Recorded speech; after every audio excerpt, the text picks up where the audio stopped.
তোমার ফোন নম্বরটা আজও আমার মুখস্থ, একটা সংখ্যাও ভুলিনি আমি। অদ্ভুত না, মানুষটা হারিয়ে গেছে কিন্তু তার 10টা সংখ্যা এখনো ঠিকঠাক রয়ে গেছে মনে। কখনো কখনো রাতে ফোনটা হাতে নিয়ে বসে থাকি, নম্বরগুলো ধীরে ধীরে টাইপ করি। শেষ ডিজিটটার আগে হঠাৎ মনে পড়ে যায় এখন তোমাকে কল করা নিষেধ। নিষেধটা কেউই দেয়নি, তুমি না আমিও না, শুধু একটা অদৃশ্য দেওয়াল দাঁড়িয়ে গেছে।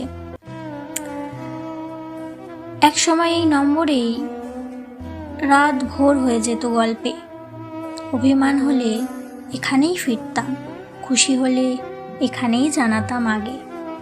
আজ সেই একই নম্বর, শুধু একটা নীরবতা। কখনো কখনো মনে হয় একবার কল করি, শুধু শুনবো তুমি হ্যালো বলছো কিনা।